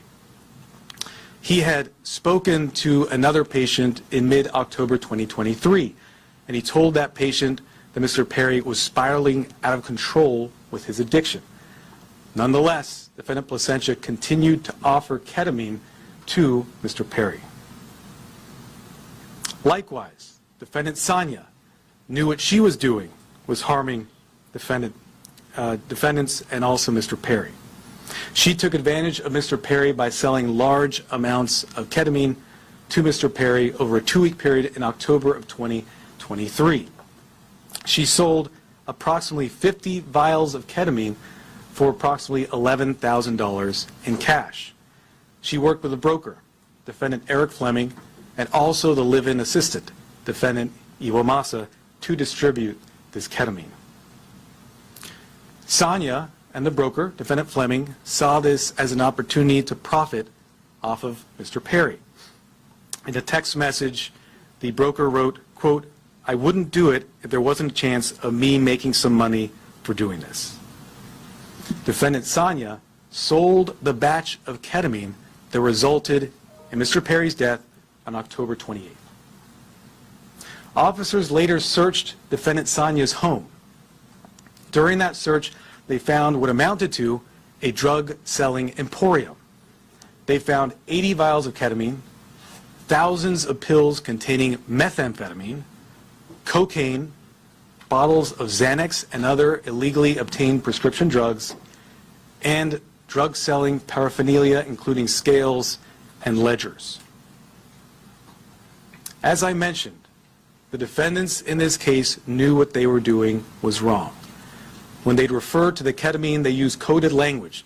They'd refer to it using terms such as, quote, Dr. Pepper, or quote, bots, or quote, cans. Also, defendants Plasencia and Chavez, as medical doctors, knew full well this was not the proper way to administer ketamine, and they even talked about that in their exchanges. And defendant Sanya also knew that she was doing something that caused great risk to Mr. Perry. In fact, during this investigation, we learned that several years before, in 2019, defendant Sanya had sold ketamine to another customer.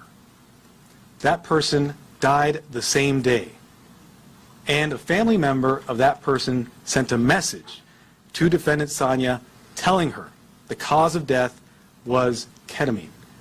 Nonetheless, defendant Sanya continued selling drugs, including ketamine, including the ketamine that ultimately killed Mr. Perry. That other victim was a person named Cody McLaury. He died in 2019. As a result of this investigation, we have filed a drug distribution charge related to the death of Mr. McLaury. After Mr. Perry died, these defendants tried to cover up what they had done. On October 28th, after reading news reports of Mr. Perry's death, defendant Sonia wrote a text message to defendant Fleming saying, quote, "Delete all our messages." Likewise, after Mr. Perry's death, defendant Placentia falsified medical records and notes to try to make it look like what he was doing was legitimate. It was not. We have filed numerous federal charges against the 5 defendants. These charges include conspiracy to distribute ketamine, distribution of ketamine resulting in death, maintaining drug-involved premises for that drug-selling emporium the defendant Sonia had, altering and falsifying records related to a federal investigation for those false medical notes and records that defendant Placentia made, and multiple other drug trafficking counts. Of course, the defendants are presumed innocent until proven guilty. The penalties these defendants face are very significant. With regard to defendant Placentia, the statutory maximum sentence he faces is 120 years in federal prison. And with regard to defendant Sonia, the statutory maximum she faces is life imprisonment. By filing these extensive and serious charges, we are sending a clear message. If you are in the business of selling dangerous drugs, we will hold you accountable for the deaths that you cause. This is nothing new for us. Since 2022, my office has filed over 60 cases against drug dealers who've caused the death of another person. These cases are known as death resulting cases. They're labor-intensive cases, and we work with our law enforcement partners, including ones represented here today, to bring those cases. Our office is a national leader in bringing those cases. They're very important because every victim's life counts. If you are in the drug selling business and you're selling dangerous drugs, you are playing roulette with other people's lives, just like the 5 defendants here did to Mr. Perry. Defendants nowadays are on full notice that the products they sell could result in the death of another person. Therefore, if you're in the drug business, and despite these risks you continue in the drug business, you are pushed by greed to gamble with other people's lives, be advised, we will hold you accountable. I want to thank our partners in this case, the Los Angeles Police Department, the Drug Enforcement Administration, and the U.S. Postal Inspection Service. These investigators did a phenomenal job digging into the case, looking at every angle to develop a case, a strong case, against not only those who killed Mr. Perry, but also Mr. McLaury. I want to note that these cases are important and will continue to collaborate with our law enforcement partners to bring them, to ensure that justice is brought to every victim. And finally, let me thank the prosecutors responsible for the investigation and the prosecution of this case. Those are Assistant United States Attorneys Ian Yanello and Xiaohan Tsai. And now I'd like to introduce Chief of Los Angeles Police Department, Dominic Choi.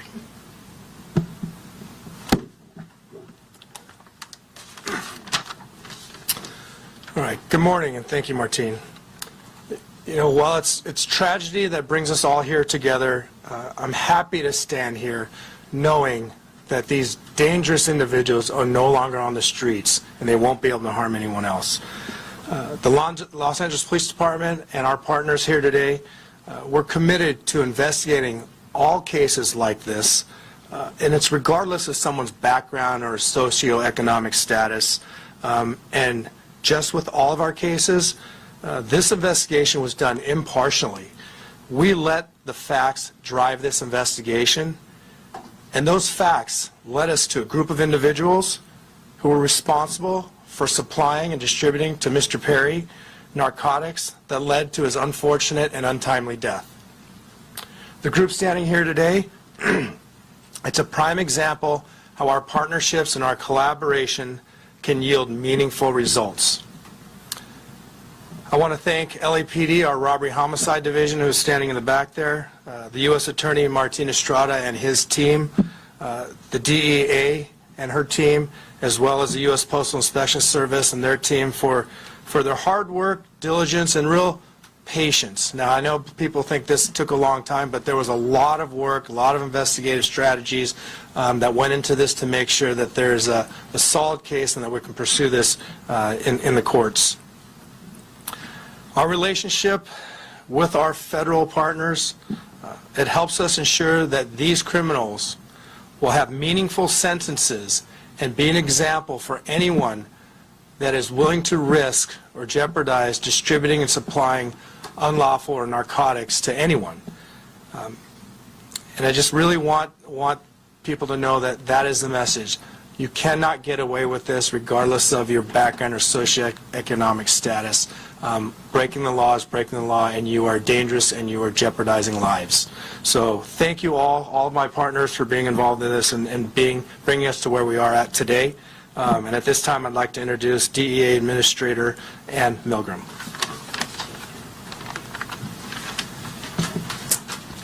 Good morning. Today we announce charges brought against 5 individuals who together are responsible for the death of Matthew Perry. Each of the defendants played a key role in his death.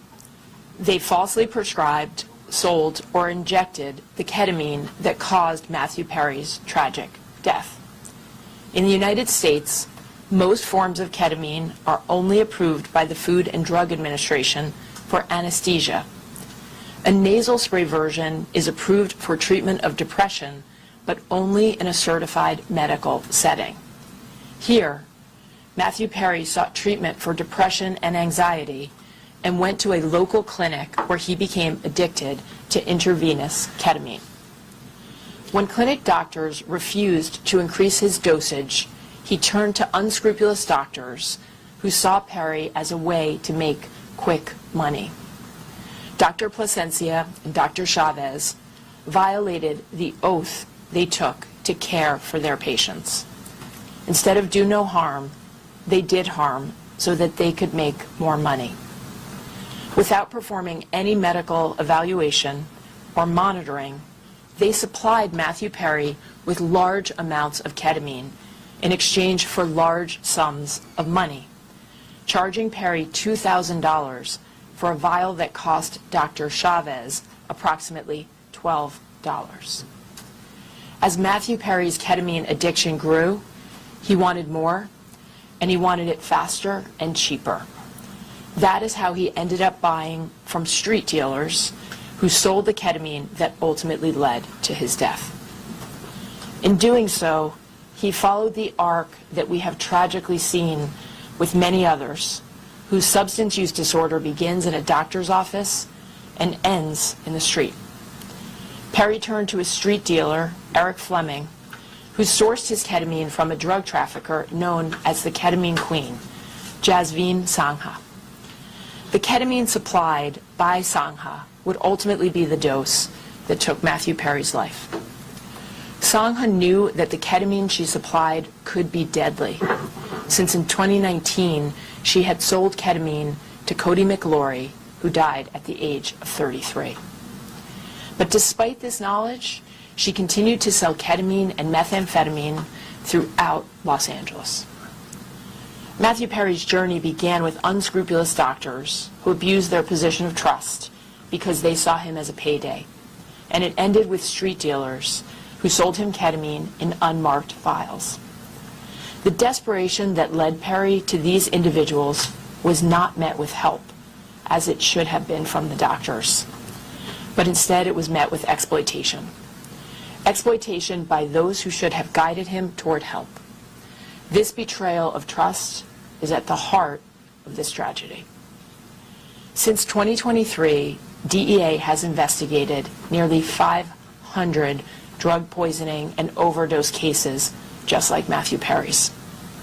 We run a national initiative known as OD Justice, where we work with our state and local law enforcement partners to conduct investigations after someone has passed away.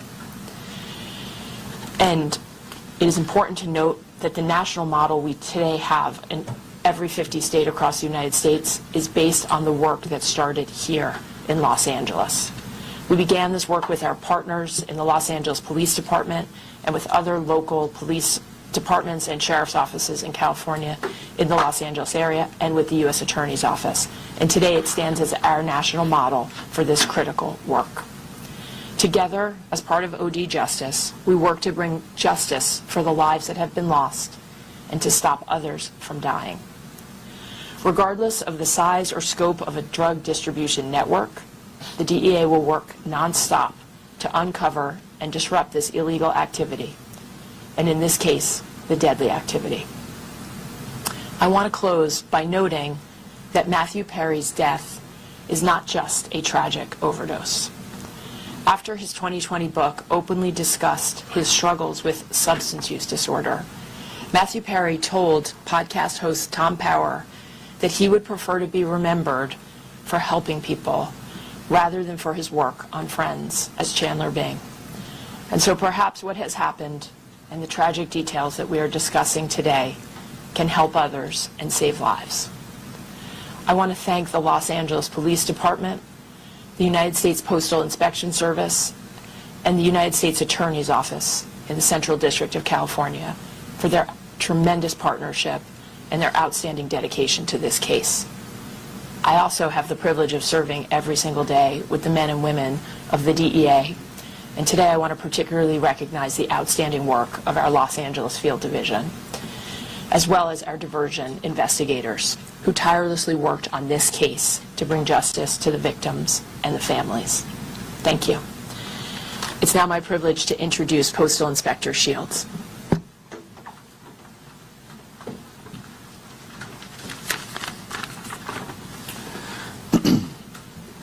Good morning, and again, welcome.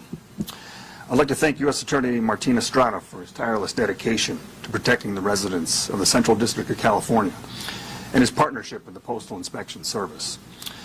As the nation's oldest law enforcement agency, the Postal Inspection Service has had a long, proud, and successful history of combating criminals who misuse our nation's postal system and cause harm to our employees and customers.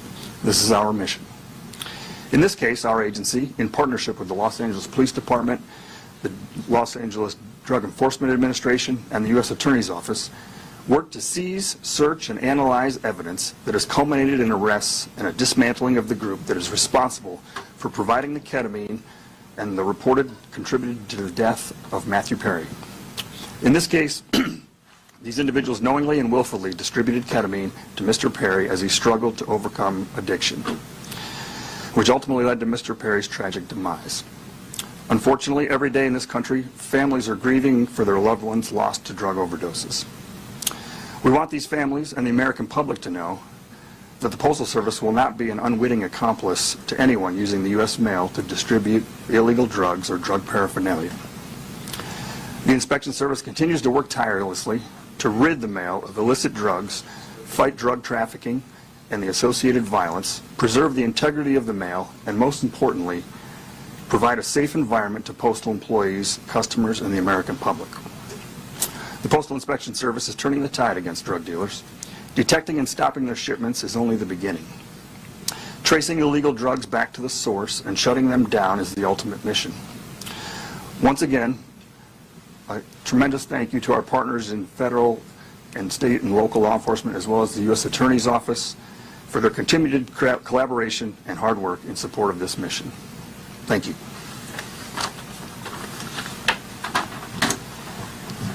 I'll now do brief remarks in Spanish, and then we'll do questions and answers.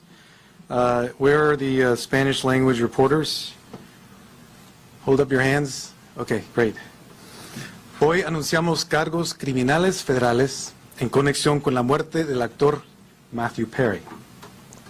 Nuestra investigación ha revelado una gran red criminal responsable por el tráfico de ketamina en grandes cantidades. Esta red incluía a un asistente personal para el señor Perry, 2 médicos y una narcotraficante conocida como la reina de la ketamina. Hemos archivado cargos federales contra 5 acusados. Estos acusados